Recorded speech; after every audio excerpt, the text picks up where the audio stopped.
Course আছে যেগুলি খুব বুদ্ধিমত্তার সাথে করলে খুব লাভ হয়। বুদ্ধিমত্তার সাথে করলে খুব লাভ হয়, যেমন ধরো লাইব্রেরি সায়েন্স। এই লাইব্রেরি সায়েন্স কোর্সটা রবীন্দ্রভারতী বিশ্ববিদ্যালয়ে হয় এবং অন্যান্য জায়গাতে হয়। এই কোর্সটা প্রত্যেকটি স্কুলে একজন করে লাইব্রেরিয়ান দরকার হয়। বিভিন্ন গ্রামে শহরে লাইব্রেরিয়ান দরকার হয়। এই লাইব্রেরি সায়েন্স কোর্সটা যদি করা থাকে কারো, অনেক কাজে লেগে যাবে।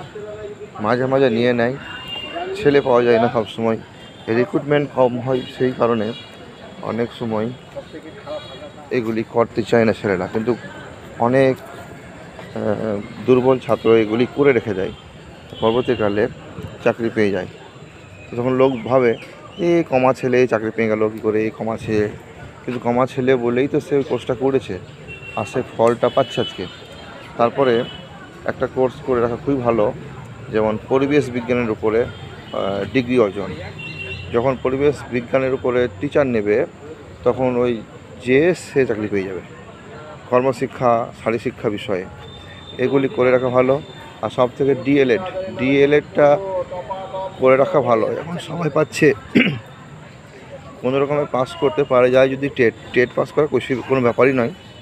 ও না পড়েই পাস করা যায়। আমি তো না পড়ে পাস করেছিলাম, আমি এক কথা পড়িনি, তা পাস করে গেছিলাম। তো বেশি নাম্বার পাইনি, কোনো রকম পাস করেছিলাম। তো যাই হোক, ডেপ থাকলে যদি ডেপ অর্জন করা যায় অন্য সাবজেক্টে, অন্য বিষয়ে, অন্য টেট পরীক্ষায়, তখন পারা যায় এগুলো।